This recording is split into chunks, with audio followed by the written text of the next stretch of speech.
বিসমিল্লাহির রহমানির রহিম। 12ই জানুয়ারি 2025। বাংলাদেশ এবং বাংলাদেশের বাইরে যারা আমার ভিডিও দেখেন সবার প্রতি শ্রদ্ধা এবং ভালোবাসা। আজকে শিরোনামটা দেখলেন, টিউলিপের শেষ দেখে ছাড়বে ডক্টর ইউনূস। আমাদের বাংলাদেশে একটা গান আছে, গানটা হলো লাউয়ের পিছে লাগছে বৈরাগী।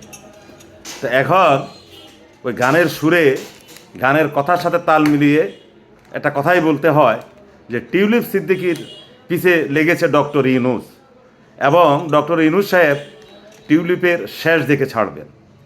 আমরা যারা বাংলাদেশের বর্তমানে বাস করি বা ভারতীয় উপমহাদেশে আমরা যারা বাস করি, আমরা 1947 সালের অগাস্ট মাসের মাঝামাঝি পর্যন্ত ছিলাম আমরা ব্রিটিশের শাসনে।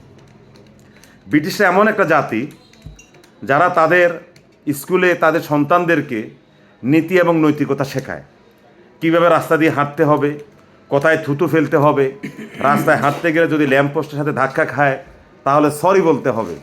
এই সব কিছু তারা তাদের সন্তানদেরকে, ছাত্রদেরকে তারা স্কুলে শিখিয়ে দেয়।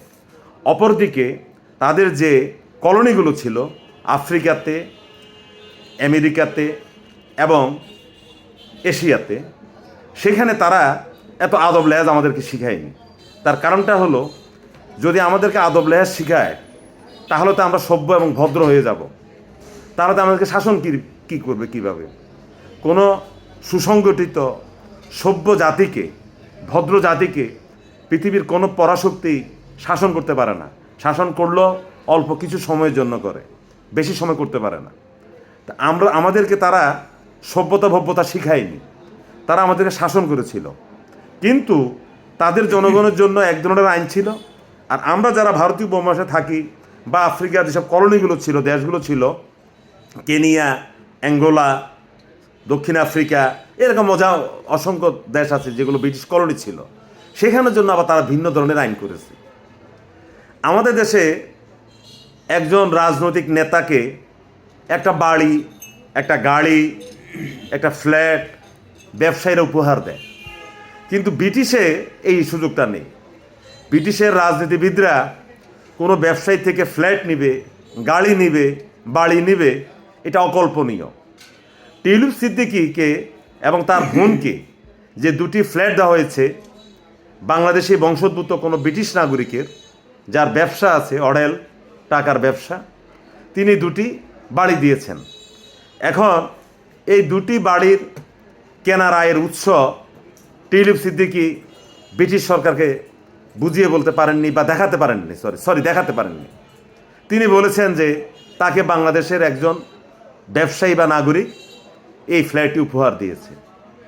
এখন সমস্যা যেটা হলো, বাংলাদেশ সরকারের পক্ষ থেকে যেটা বলা হচ্ছে যে রূপপুর যে পারমাণবিক বিদ্যুৎ কেন্দ্র, যদিও টিউলিপ সিদ্দিকী ব্রিটিশ নাগরিক হন, তিনি সেখানে একটা মধ্যস্থতা করেছেন এবং মধ্যস্থতা করে তিনি টাকার ভাগ পেয়েছেন। এখন যদি বলা হয় যে সেই টাকা দিয়ে তিনি ফ্ল্যাট কিনেছেন, তাহলেও টিউলিপ সিদ্দিকীর মন্ত্রিত্ব চলে যায়, কারণ টিউলিপ সিদ্দিকী বর্তমানে লেবার পার্টির নগর বিষয়ক মন্ত্রী। অপরদিকে যদি সে সত্যিকারভাবে এই রূপপুর থেকে কোনো দালালি মারফত কোনো টাকা পেয়ে থাকেন, তাহলে সেই টাকাটা তিনি কোথায় রেখেছেন, এবং তিনি ব্রিটিশ নাগরিক হিসাবে তিনি কি দালালিতে সংযুক্ত হতে পারেন কি না। ব্রিটিশের রাজনীতিতে এটা এখন একটা মুখ্য বিষয় হয়ে দাঁড়িয়েছে। আমরা জানি যে বর্তমানে ইংল্যান্ডে লেবার পার্টি ক্ষমতায়।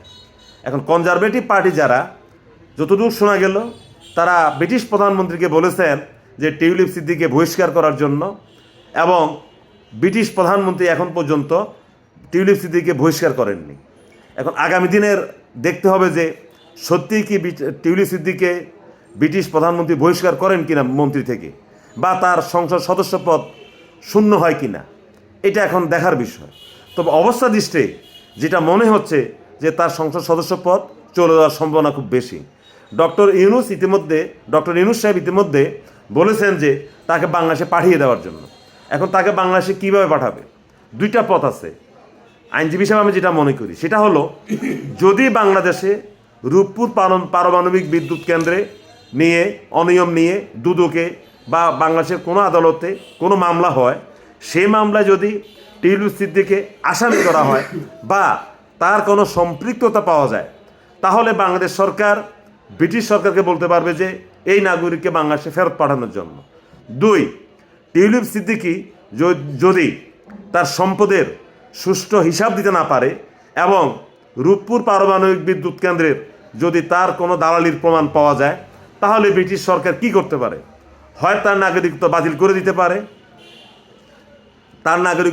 দিতে পারে, এবং তাকে তার সেই দেশ থেকে সে বহিষ্কারও করতে পারে। এটা ব্রিটিশ সরকারের কালাকানুনের মধ্যে থাকতে পারে। কিন্তু অবস্থা দৃশ্যে যেটা মনে হচ্ছে যে ডক্টর ইউনূস সাহেব টিউলিপ সিদ্দিকীর শেষ দেখে ছাড়বেন।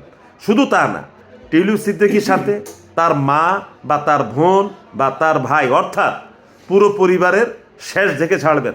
কিন্তু ততদিন পর্যন্ত ডক্টর ইউনূস সাহেব বর্তমান যে দায়িত্বে আছেন সেই দায়িত্বে থাকবেন কিনা, কিংবা তিনি এই দায়িত্ব থেকে চলে যাওয়ার পরও যে মামলা বর্তমানে রুজু হবে বা রুজু হয়েছে বা তার বিরুদ্ধে যে অভিযোগ আছে সেই অভিযোগকে পরবর্তীকালে যারা নির্বাচিত হয়ে বাংলাদেশে সরকার গঠন করবে তারা সেই অভিযোগগুলো, সেই মামলাগুলো চালিয়ে নেবেন কিনা, সেই পর্যন্ত আমাদেরকে অপেক্ষা করতে হবে। ধন্যবাদ সবাইকে।